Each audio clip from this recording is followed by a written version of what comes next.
Gale, the witch-slaying giant from Kansas, and her friends will accompany me as my servants on a mission to Emerald City to meet with the Scarecrow. And that was a sneak peek at the new movie, Legends of Oz, Dorothy's Return, which opens in theaters on Friday, May 9th. And joining us on the couch right now, you don't have to wait that long, is actress Megan Hilty, who plays China Princess in the movie. Welcome. Thank you. First off, congratulations, having a little girl, right? Thank you, little girl, yeah. Oh, she will love this movie. She will. When she ultimately sees it, how much fun is it to do voice work? It's the most fun because, like, the sky's the limit. You just go into a sound booth and you're by yourself. You're not with the rest of the cast. That doesn't make it more difficult when you're just kind of throwing lines to the universe? No, I think it's actually very artistically fulfilling to get to try anything you want. The only time I ever did that was with The Simpsons. And it was stop! You did The Simpsons? Oh yeah. But but it was unsettling for me. Oh, because they put you in a booth and they didn't give me the script other than my lines. Oh my gosh. I was saying lines totally out of context. Wow. And then when I saw what they did to me, you know, but you see the whole script, so you kind of know. I knew what was going on. See, I did. Yeah, but tell us about the China Princess, so for people who aren't familiar.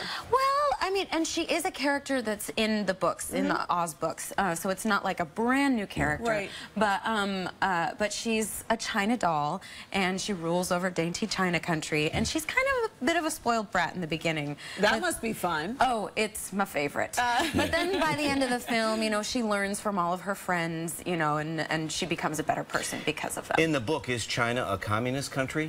Elliot. So, isn't it great? Does this happen every morning? I just have to say, you have the most lovely, lilting, beautiful voice. She does. Oh, thank you. Yes. Thank you very much. That. I feel like I'm talking to a princess. Talk about some of the other voices, some big names in this project. Oh my gosh, Leah Michelle plays Dorothy.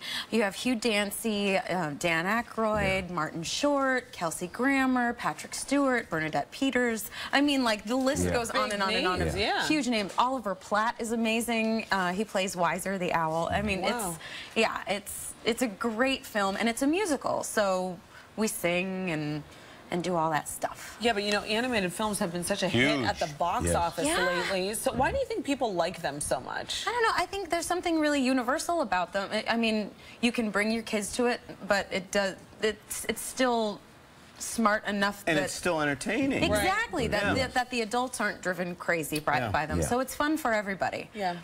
All right. Well, now, you're no stranger to Oz. You were in Broadway in Wicked. And so that was maybe a precursor to this, you know? A little bit, yeah. I'm not a stranger to Oz. Right. And being on Broadway, though, speaking of that, I found, and I was only on for a few weeks, in the musical Chicago, but the point of it is, you are the most talented people in all the entertainment industry. And the hardest working.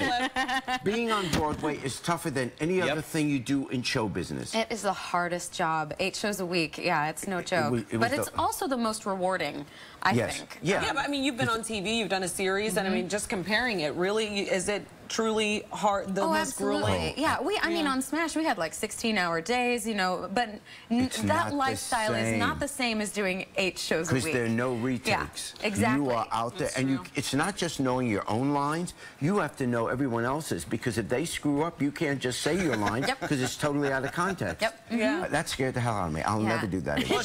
Plus, you got to know the lines, you got to know the lighting cues, you got to know the stage moves. I mean, it's difficult, and you have to save and preserve that beautiful voice. That's the thing. It's really a 24-hour job. But talk about contrast. You're in a booth voicing a character, but on Broadway, the audience is right there. What's that love feel like? There's nothing better. There's nothing better than performing for a live audience. Yeah, so hopefully I'll get to do that again soon. Awesome. Now, we mentioned your special project that you're working on, your little baby. This little lady. So are you going to continue working, or are you going to take some time off? I've got concerts booked all summer with my husband. Actually plays with me and sings with me too. How cool is that? We've got a 2-week residency at the Carlisle this summer, which will be amazing because I will be like very pregnant at the end of May. May I ask a favor? do a lullaby album. That's Here's what we're why. doing. You're That's kidding me. You're unbelievable. That was what I was going to say. Yeah, Really? I had no working on idea. a lullaby album. Okay, here's why. I have the worst voice on the planet. And last night, my son, It scares I was trying to sing. It does. They howl. Trying to sing my son to sleep. It would be great to just put something on to lull him to bed. And so that's what we're doing. Yeah, I released an album last year, and there's a couple songs that a lot of parents say that they use to put their babies to sleep. And so I was like, and they like it because it doesn't drive them crazy too. Right. So I was like, well, why don't we make a whole album? Amazing. Yeah, You'll have to come back and sing for us then. Well, thank you, Megan Hilty, so much for coming by. And the Legends of Oz, Dorothy's Return, opens in theaters on May 9th, right? Fantastic. Thank you so much. Best, baby. God bless. Thank you.